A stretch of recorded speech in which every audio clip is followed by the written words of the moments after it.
of course, to try and align government policy with the manifesto of the Patriotic Front, which we can safely say we tried our level best to ensure that we deliver to most of the promises that we promised the Zambian people.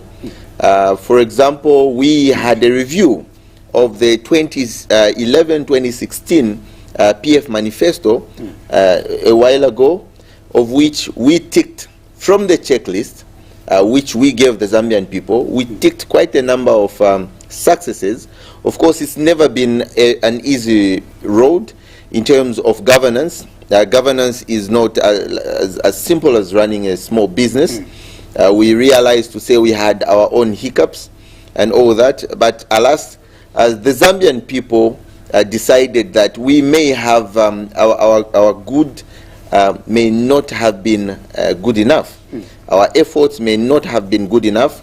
And of course, the Zambian people decided to vote us out of power. What is more important for us is that we learned from our mistakes, as any other individual would. We learned from the things that we ought to have done for the Zambian people. And of course, considering the fact that the Patriotic Front then, as we were in power, I can tell you this, and we can happily say it as a Patriotic Front, we were like a musician with a good piece of music which we failed to sing to the Zambian people. And we do not regret whatsoever. We tried our level best. Like you indicated, our hope and aspirations are that we shall bounce back, considering that we are able and capable of mending the loopholes that we've learned from the mistakes that we have learned. Of course, coming to the speech made by the President, the Republic. Before you go to the speech, what lessons have you learned from this loss? Just maybe spend under a minute. The Zambian people decided to vote us out because, one, they were fed up with the purported absolute power that cadres ended up having. They were fed up with the purported arrogance of numbers that the Patriotic Front had in Parliament. We may have stopped listening to the Zambian people. We exhibited certain traits of arrogance as a ruling party.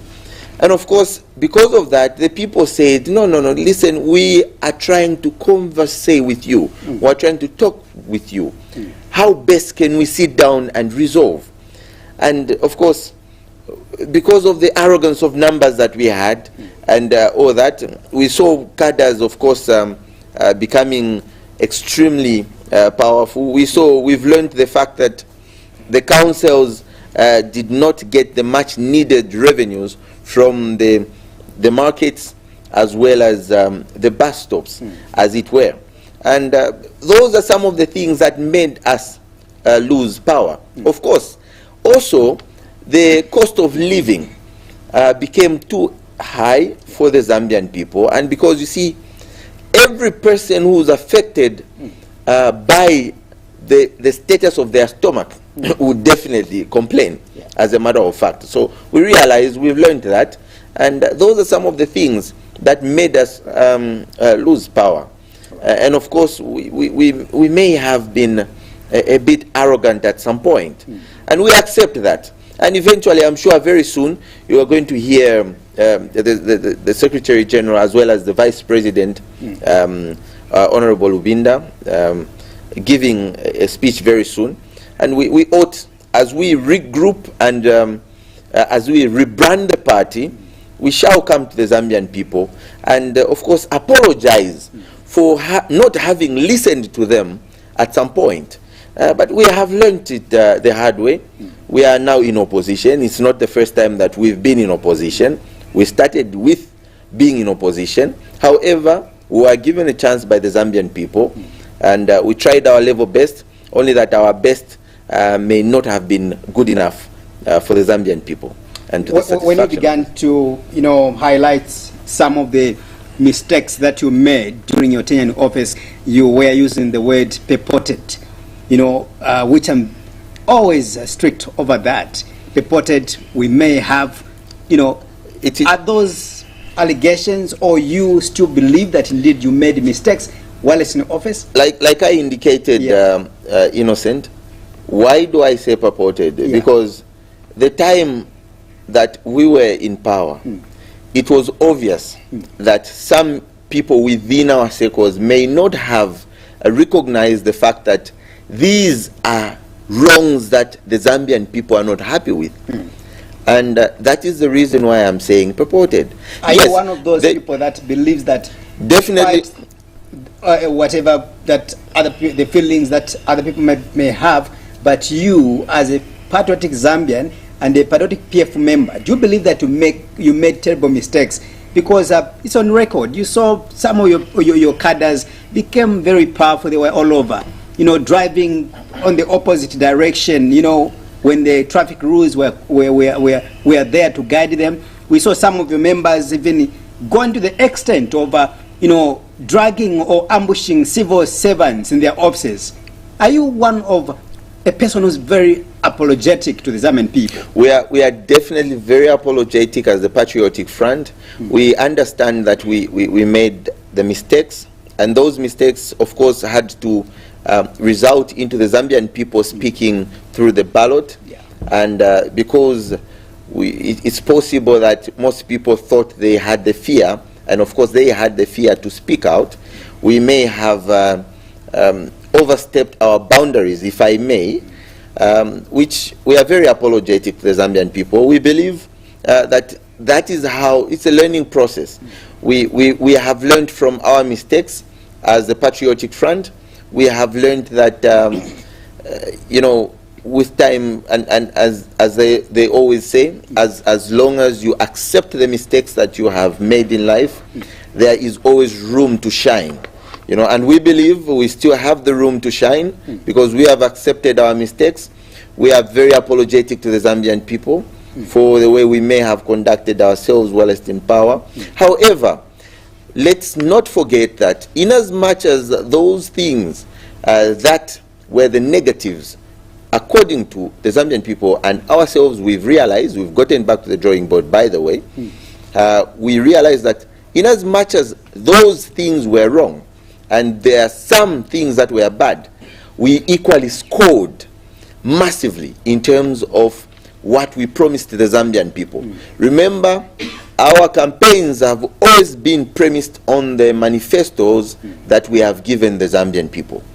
2011, 2016, we gave them a manifesto, a guideline as to what exactly we intend to achieve as the Patriotic Front, which we did.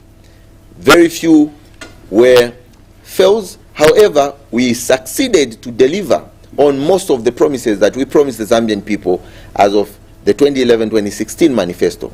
And of course, from 2016 to 2021, we equally tried to ensure that we deliver on the successes and the promises that we promised the Zambian people.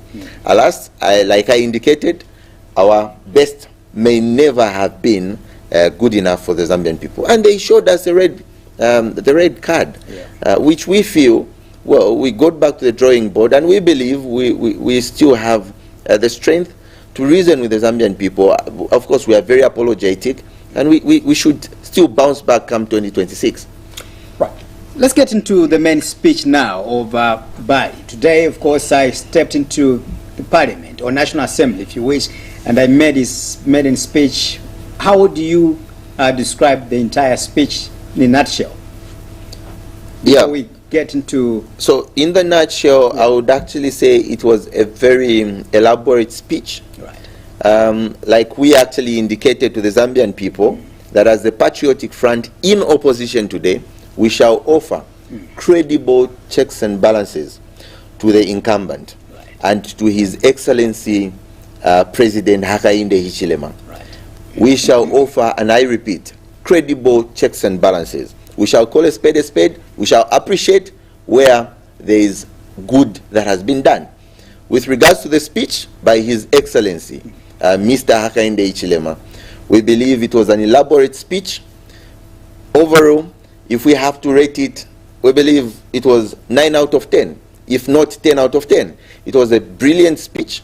Well, like any other government, coming in, giving hope to the Zambian people, new hope, fresh hope. We believe it was a brilliant speech. Of course, as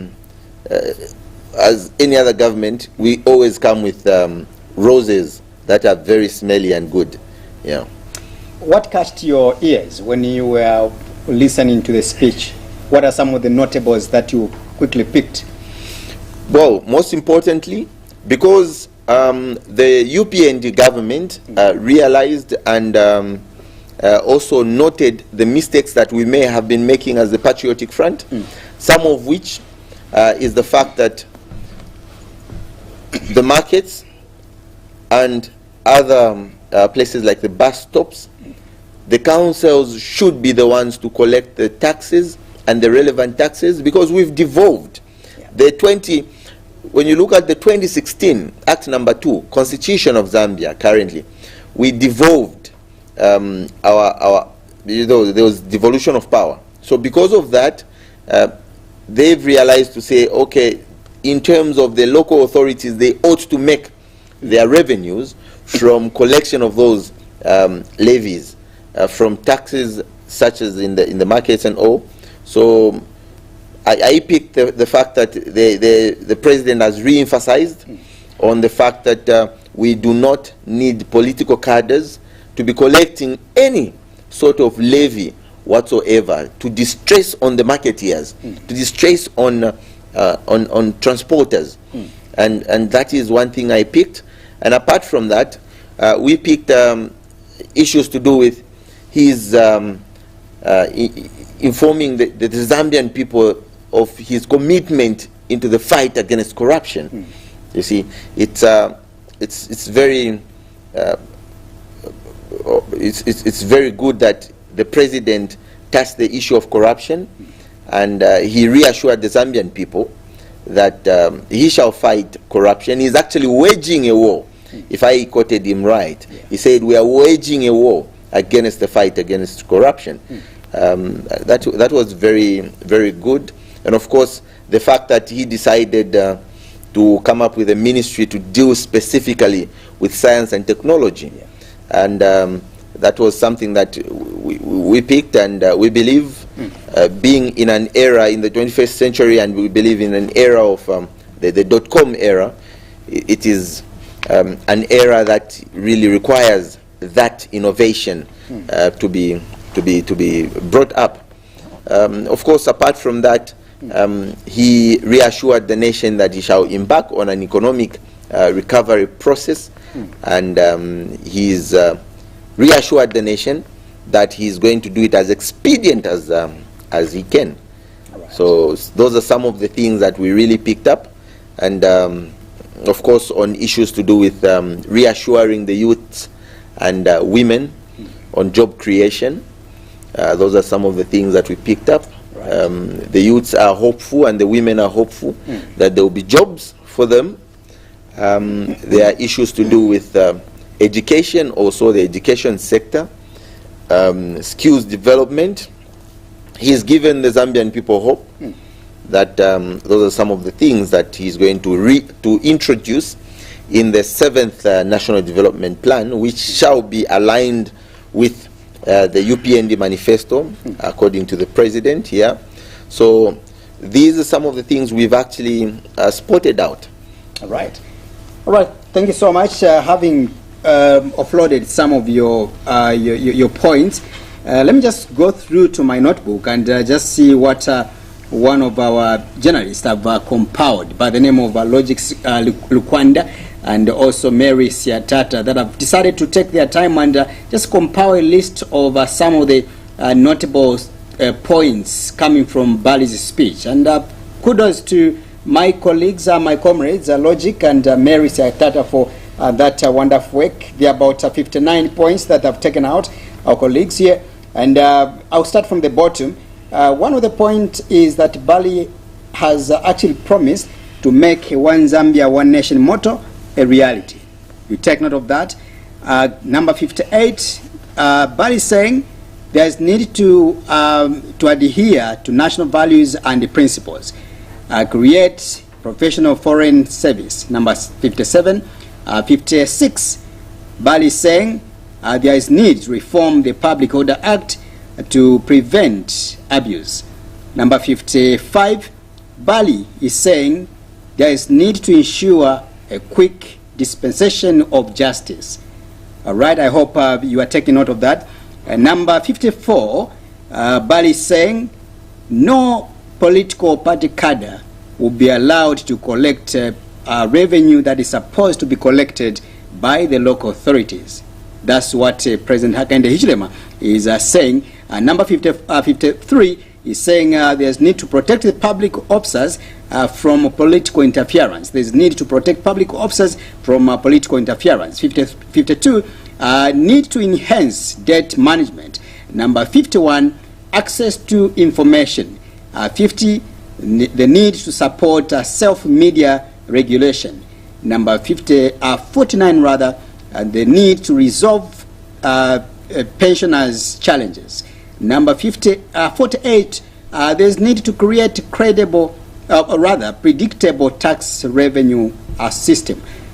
So I'll take you now to number 54 there, where BALLY is saying the One Zambia, One Nation motto should be made a reality. It's in public domain that you, as the PF members or PF leaders during your tenure in office, you really failed to implement or to live by the word One Zambia, One Nation motto, because we saw a lot of divisive behaviors or languages or words, if you wish, coming from some of your senior members. You can name them. Honorable Chimba Kambwili was on record, of course, attacking the other tribes, most especially the Tongas. We had also, including Honorable Nkandulu as well, during the campaigns in Chiluvi as well, standing on the pulpit at that level with a professor, attacking other tribes, the Chandanyera, we can name them. So you can see that really the One Zambia, One Nation motto was only on paper, according to the Patriotic Front, from the behavior, the way you exhibited during your tenure in office. How do you defend yourself from those? Like I indicated earlier on, Innocent, we may have had our flaws, but we tried to ensure that the motto of One Zambia, One Nation is upheld. The political will was there, and it's always been there. And that's the reason why you saw that for the first time in the history of Zambia, the President of the Republic of Zambia decided to give an instruction to public medias that before news is commenced, the Zambian people ought to be reminded that we are one Zambia and one nation. Very important. And because of that, it is something that was being practical now.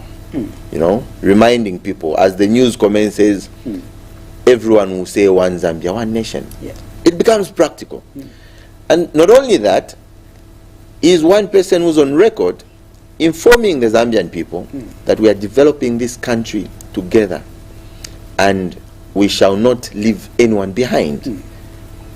President Lungu was on record, and like I indicated, the political will was there.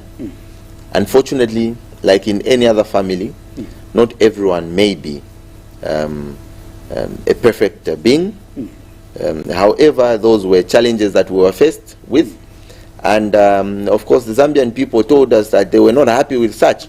And that is the reason why, amongst the reasons why, we were voted out as a PF. But however, all in all, putting all the eggs in one basket, we believe President Lungu had the political will to ensure that he unites Zambia, and by virtue whereof, we tried our level best. As usual, like we've indicated, our best may not have been good enough. For argument's sake, I know that some people argue with you to say there was literally no political will coming from President Edgar Lungu during his time in office, because really, they say actions speak louder than words. You speak, what you don't even believe in. That was the case with ECL. If you ask a number of Zambians that are watching this program right now, because you cannot have the most senior members standing on the pulpit and begin to attack other tribes. You know, what kind of really mistakes are those? And Luri, for me, I think I'll ask you, I'll beg you, not use the word "we may," but let's use the word "you made the mistakes." Well, we've acknowledged. We've acknowledged. Yes, let's remove the word "may." You may have made mistakes, and say you made mistakes, because really, those are senior leaders I've just named out. We have acknowledged as a party, and that's the reason why we're telling the Zambian people to forgive us for the sins that we committed, and we acknowledge that we made the mistakes. The mistakes were there, and because of that, we were voted out. And it's a learning process. We've learned from the mistakes, and surely we shall ensure that from the mistakes that we made, we shall provide the relevant and reasonable checks and balances to the current government to remind them that we made such mistakes. Yeah. And in an event where you decide to take a certain trajectory that will show to the Zambian people that you are now becoming a tribal perhaps, or you are now dividing the nation, we shall remind our colleagues that these are the mistakes that caused us or made us to leave office and to be voted out.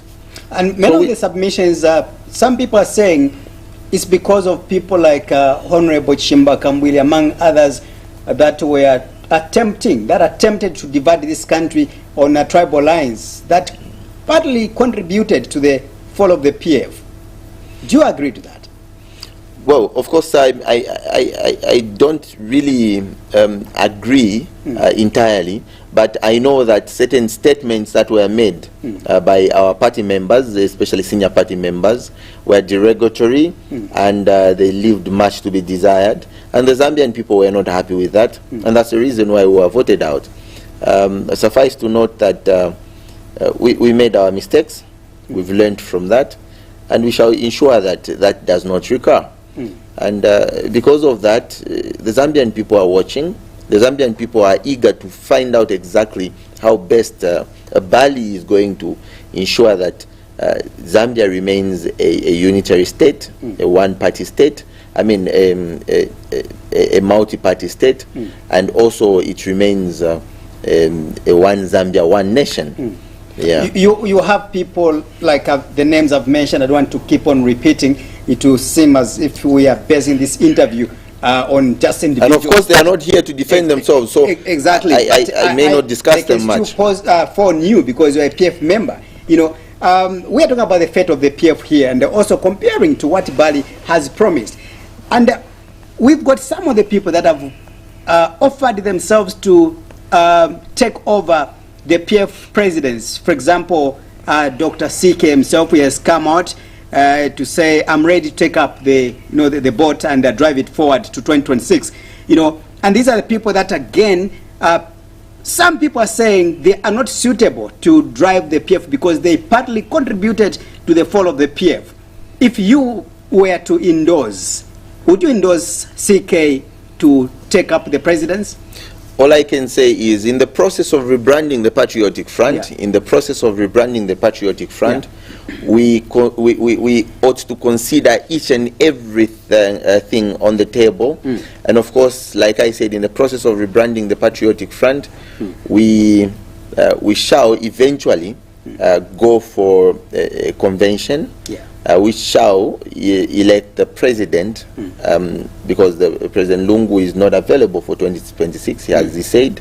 And because of that, we shall follow all democratic rules on the table, and the democratic dispensation of the party and the democracy within the party shall be able to show that each and every person with an aspiration to become a leader or a president in the party may come out and offer themselves. And well, if Dr. Kambwili feels he is able to offer himself, it is his democratic right as a member of the party to offer himself. And we shall not stop anyone from contesting any position within the party, because it is democracy. And we believe, because we've learned from the mistakes that we made. We believe it is only through democracy and listening to the will of the people, the will of the people, and what the people want. So if people then, as we go for the convention, would decide that Dr. Kambwili should be the best person to take over the presidency, who are we to stop that? It shall be the will of the people. So, like I said, in the process of rebranding, democracy shall thrive. We've shown to the Zambian people to say we believe in democracy, and that is the reason why you saw a peaceful transition that we offered to the Zambian people. We believed we lost the elections with a margin of about 1 million votes. We believe that, and it's the voice of the people. So because of the voice of the people, if anyone intends to become president, who are we to stop? Let's talk about the, of course, adherence to the national values and principles as promised by President HH, and you've been in power before, combining what he has promised the people of Zambia and how you implemented that, those principles when you were in office. I think you remember there were a lot of issues that were going on, and along the way we seemed to, that as a country, I think we failed somehow to totally adhere to these principles of national values as well as principles, because we could see so many, issues going on. At some point, we can talk about, of course, the unity that we can talk about. It falls under the national values and principles. You talk about the tribalism issues. You talk about personal morals as well, where we saw even a lot of scandals on social media. People attacking, insulting one another. Porn videos were all over social media. How best can BALLY implement this proposal? Well, I would actually say, like members say, Fideko today. So we decided that in order to ensure that the national principles and values are upheld, we decided as a Patriotic Front to create a specific ministry, which was the Ministry of Religious Affairs, which was responsible to ensure that we uphold the national principles and values. And also it was responsible to ensure that the Zambian people are reminded every time that these principles are enshrined in the Constitution, the principle of unity, patriotism, we've got integrity, morality, and all that. And of course, the President, in his speeches addressing the nation on the said principles, always indicated outrightly that we may be lacking in our moral aspects. The morality levels are going down. We need to find solutions. And of course, the President of the Republic of Zambia now, His Excellency President Hakainde Hichilema, who equally have to address the nation from time to time on the status of the national values and principles. And of course, depending on how best is going to tackle that, he shall inform the nation. And we believe he's given hope to the Zambian people in his speech, although he has proposed to scrap off the Ministry of Religious Affairs, which was solely handling or tackling the issues of national values and principles. But we hope he's got a plan with regards to those upholding those values and principles, so as to ensure that all the Zambian people are reminded that we, as one Zambia, one nation, we need to be patriotic in the way we conduct ourselves, be it outside the country or within. We need to have uphold high levels of integrity. So we are very hopeful because the promises have been made. And yes, Mr. President, you've given us a checklist, which we shall be looking at as you address the nation on these national principles and values. On the same page again, we did see the enactment of the Cyber Security Act you know, under your administration, you know, meaning that really the Minister of Religious Affairs and National Guidance, as it was called, really failed to, you know, live up to its mandate, hence forcing government to come up with other laws, you know.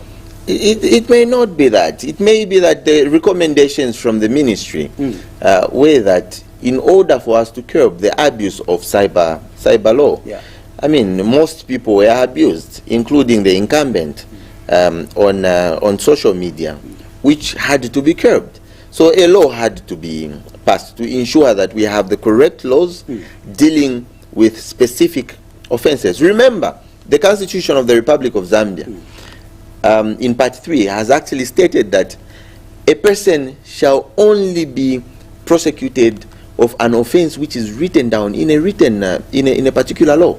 Now, where we did not have laws providing for cyber security or cyber crime or cyber bullying, for example, well, there's no law that was to be used.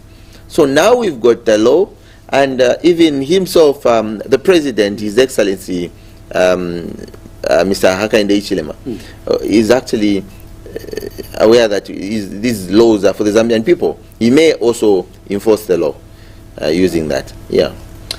All right, dear viewers, you are watching a special interview with me, Innocent Piri, from, of course, Zambia's capital city, Lusaka, Muvi TV. And, of course, the program is also live on Topstar Decoder, channel 104. And, indeed, our social media page is also active, so ensure that you continue giving us those questions and also contributions that we value, because by the end of the day, you make this discussion of this program a success. My guest on the program is Celestine Mukandila, coming from the PF, of course, a very strong PF member, trying to add his voice regarding to the maiden speech made by President Hakainde Hichilema. And let's now get to another critical issue, Mr. Mukandila, the issue of the Public Order Act that, of course, was touched by President Bally. In his speech, he's saying there's need to reform or really to refine the Public Order Act so that really it is not used to disadvantage or advantage other people. You know, how best can Bally implement this? And bearing in mind, as you answer that question, how much you, as the PF, when you were in government, how much you used this law to your advantage to disadvantage those in the opposition, including Bally himself? Well, of course, the political will was always there with the Patriotic Front to amend the Public Order Act. Yeah. We tried severally to bring a bill on the table of the House. Unfortunately, our colleagues were not cooperative, even through the process when we tried to bring Bill 10. And we also advised that can we amend the Public Order Act equally. But our colleagues were not cooperative. Unfortunately, we failed to amend it. But the political will was there with the Patriotic Front. Unfortunately, despite the political will being there by the Patriotic Front, our colleagues still cried foul because they refused then to have us amend the Public Order Act. However, that's water under the bridge. We are very hopeful that the President will live up to his speech to ensure that we amend the Public Order Act. Of course, like we indicated, we've already intimated, we shall offer credible checks and balances. We are not going to offer rhetorics because if some bill or a law is progressive, as a party, we support it. As long as it is progressive, it is to the benefit of the Zambian people. Where we feel a particular law is detrimental, then we may not support it. However, because of the ignorance, the arrogance of numbers that the current government has and that we had, it always plays out that they may bulldoze certain laws and have them passed, which we believe they've got the arrogance of numbers. But you see, we will just be reminding them that whatever we do, we are elected. Everyone was elected by the Zambian people, and because of that, it should be to the best interest of the Zambian people. The Zambian people and the voice of the Zambians should be the one to remind us to say, as we do certain things, may we or shall we not be selfish? Shall we not look at our political expediencies to come up with these laws?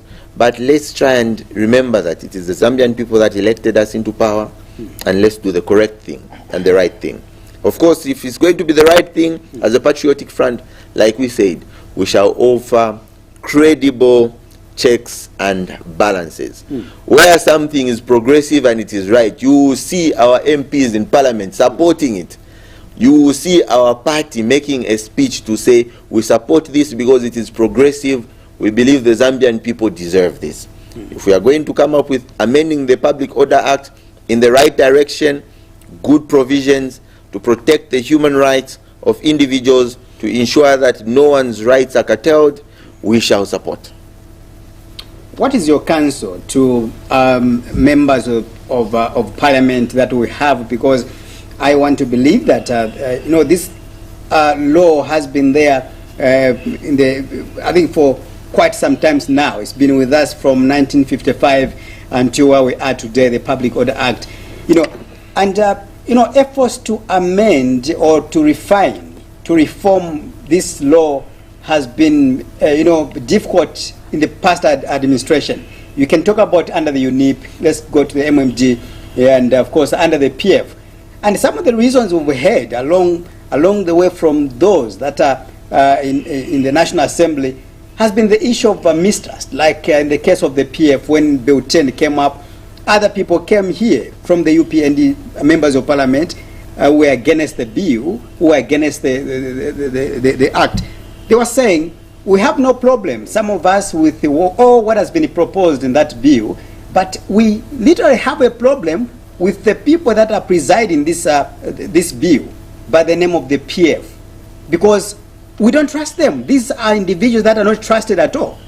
And we would ask them, have you gone through the contents? The answers were, yes, we've gone through, but why are you against? It was the issue of mistrust. And you never know, Mr. Mukandila, that this might happen again as we speak right now, because maybe there will be other members of parliament, maybe from the PF as well as independent members of parliament, that might be against the refinement of some of the laws in parliament. What could be your counsel to them? It is simple. For us, we believe the Constitution should take center stage. We are reminded in the Constitution of the Republic of Zambia that we need to be patriotic. And therefore, each and every member of parliament elected now should remember that whatever we do in parliament, we do it to the best interest of the Zambian people. Not only that, we should be reminded that we are elected by the Zambian people. And the Zambian people these days speak with a ballot. Yeah. Not only that, we need to remember, because we've told ourselves that we need to be patriotic, the Constitution has re-emphasized that integrity is important. As you remember that you were voted in by the Zambian people, have high levels of integrity. Remember that it is not what the selfish interests of your political party that voted for you. It is the Zambian people. And therefore, we need to do things to ensure that the Zambian people are first. And because this, like I indicated, Innocent, we made quite a lot of mistakes when we were in power as the Patriotic Front. And now we believe we've learned from those.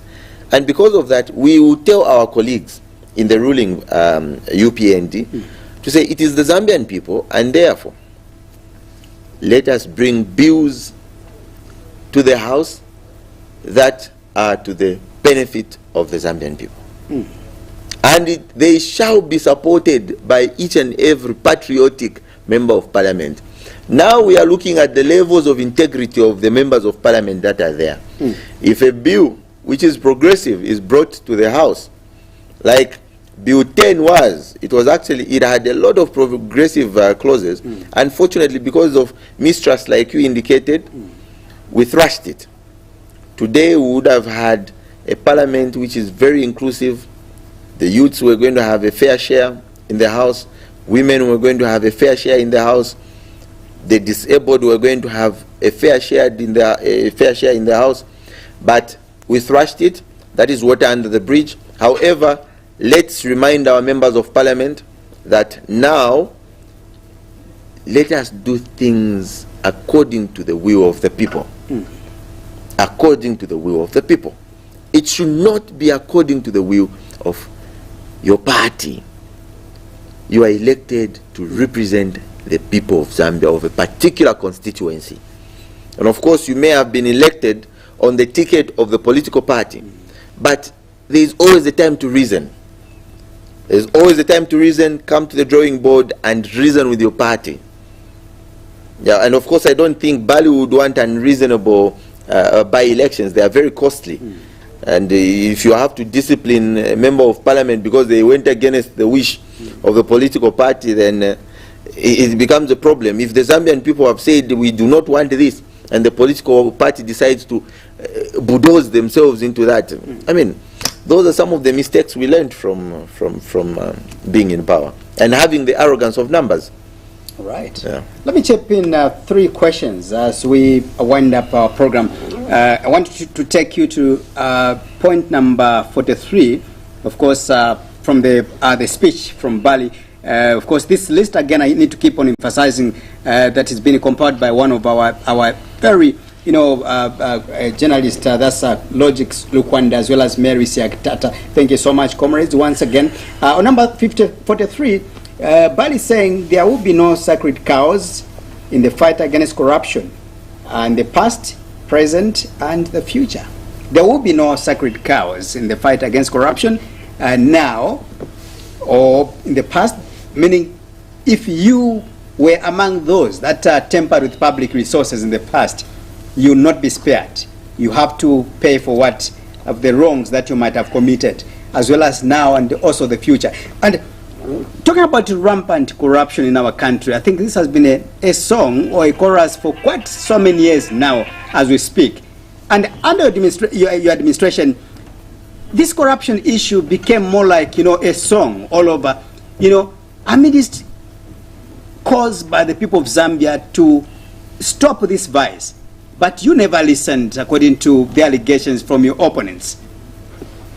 Well, I am on record, Innocent. I am on record to be a fighter against corruption. Yeah. I am on record. And any day, any time, I will tell you that for me, I believe in high levels of integrity. BALLY has given the Zambian people hope that we are going to fight corruption tooth and nail. I'm happy with that. We are all happy with that. Corruption is a cancer that has to be gotten rid of. It may be a bit difficult. It's not an easy journey.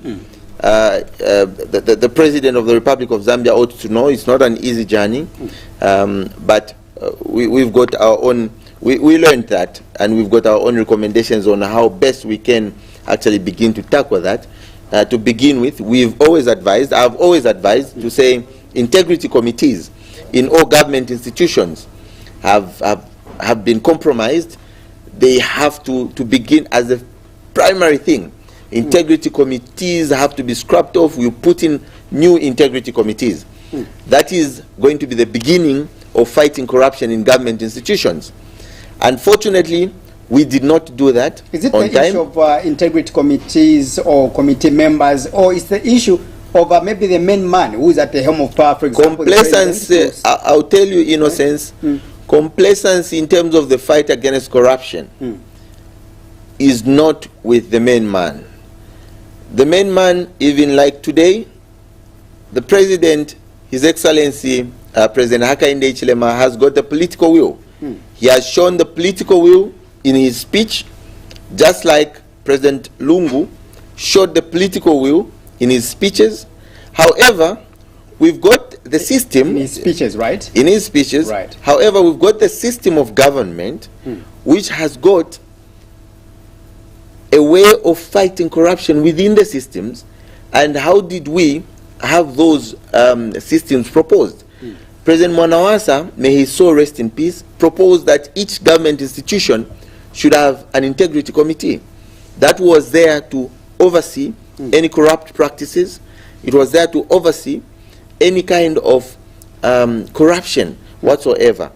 Now, like I indicated, there's been complacency in the fight against corruption. How? Because integrity committees became too familiar, and people knew that these are people from the integrity committee, and they became too familiar, they became compromised, and as we are talking now, I can assure you that they are still compromised. If it were up to me, as of yesterday, I would have scrapped off all the integrity committees to ensure that we identify new committees in order to enable us to fight corruption.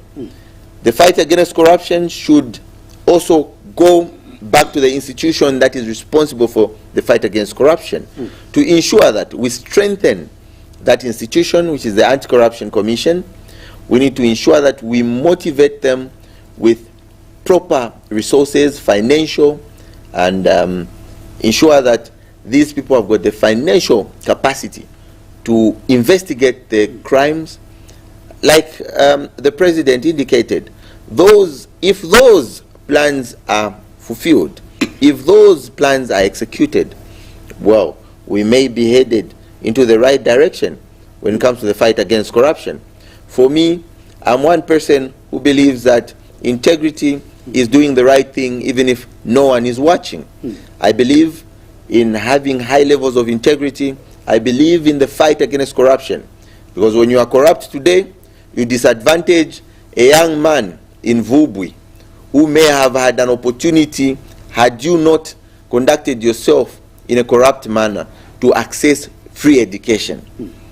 I believe when you involve yourself in corrupt activities, then it means you are stamping onto the much needed revenue that the state ought to have. So for me, I've always fought corruption. I believe if we are going to go by the proposals of the President, we're going to be moving in the right direction. There should be no sacred cows. Well and good. Now, let us not victimize people. Remember, each and every individual in this country is protected by the Constitution under Article 18.2a, that every person is considered innocent until proven guilty. Where there are investigations that are being conducted, a person should not be victimized or should not be defamed to the extent of being called corrupt, because it is only a court of competent jurisdiction that can declare a person guilty of an offense. Where there are corrupt allegations, they may be just allegations. Wait for the investigators to do their job. If they are going to decide to prosecute, well and good, let the person be prosecuted. The person should not be prosecuted by the court of public opinion.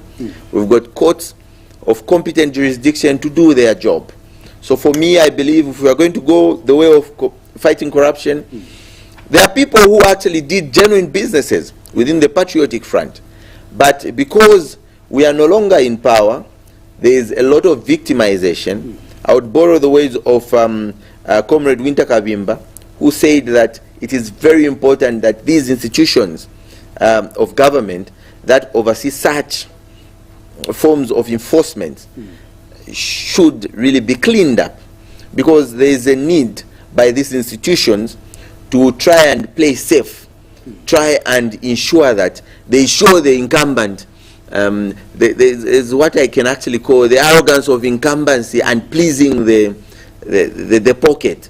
You know, they try to please the pocket to ensure that they maintain their jobs. However, if there was a possibility of them to fight corruption, of them to fight money laundering, then, and they did not do it, for me, I would actually say they lacked integrity. A man of integrity, you tell me to fight corruption, I shall fight corruption tooth and nail. If I'm going to be influenced politically by anyone, I shall resign on moral grounds. It's as plain as that. If you do not, then you lack integrity. For me, I would say if they're going to show now that they are good at fighting corruption, then it's possible they may lack integrity. Without taking away your advocacy to have some people get fired from different or various institutions of governance as far as the integrity is concerned, I want to bring this question, of course, on behalf of the people, that really, if you talk about maybe we put a blame on the integrity committees and other investigative wings, really, somebody is going to disagree with you, because remember, let's talk about, I want to combine this question with the issue of morality we've talked about. You know, where you've got a person here who has been accused of having stolen public funds. We've got this person who has been accused of having procured, you know, expired drugs on behalf of the people of Zambia. And there is some, you know, strong allegations out there, and this person is your minister. And the public is saying, for the sake of morality, not really. There's a constitution that says when one is accused, he or she, if he's serving government or as a cabinet minister, must be fired. Not at all. It's not there. But for the sake of morality, having people whose image is clean, can you put this person aside a little bit, and then when he or she is investigated and proven innocent or maintains the innocence, bring them back? But you as a president, a #1 citizen, you are saying, no, I can't fire this person because he's too innocent. Really, would you say there's leadership in that person? I think on that one you may have misquoted the president. The president said we've got systems of governance, that we've got the police to do the investigations, with the court to find someone guilty or innocent. Indeed. Now, we acknowledged that it is very immoral that we may have procured, in fact we procured expired drugs. It is very immoral. However, I want to remind the Zambian people, which is very important for people to understand. The way governance operates is as follows. We've got a policymaker who is a minister there. He's a policymaker, a politician, who may not even understand what happens in the ministry. That politician who is a policymaker gets whatever it is that they do from the technocrats in the ministry. Now, who is the #1 head of any ministry? The CEO of a ministry is a permanent secretary, who has got a hand in the procurement process, who understands what it is that we have to get or purchase. Now, down there, because we've got a hectic and very bureaucratic procurement process in government, we also have procurement departments and all that. So I would want us to understand this. But now, let's wind up. Yeah, sure.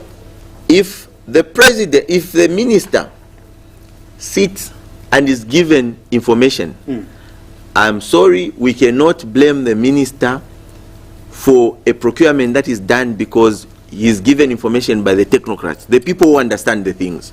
If the technocrats knew to say these are expired drugs, they should not have allowed those drugs to even enter the country.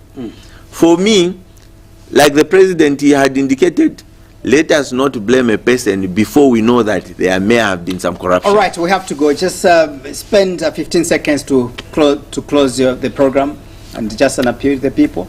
Yeah, well, it was a very interesting speech by the Republican president. And of course, we believe, like the Latin maxim says, res non verba, did not words. And we've got the beautiful words by the Republican president. And thank you, Mr. President, you've given us a checklist. We shall be ticking. And of course, remember, a tick may mean ichongedwe or a cross. And the Zambian people are watching. We shall be watching and ticking, and we shall provide the relevant checks and balances. Thank you very much for bringing me here, and thank you very much for allowing me for giving me an opportunity to speak to the Zambian people. And it's been a great evening. Thank you so much. Allow me to appreciate you for coming once again. We hope to continuously engage you with other discussions. Anytime. We are in the opposition, so we are glad to come anytime, any day. Thank you so much. Thank you. All right, dear viewers, allow me to appreciate you as well for the support you always give us on social media, Ask Movie page. We thank all the viewers. We appreciate you. Allow me to thank my producer, Maptopir, and indeed my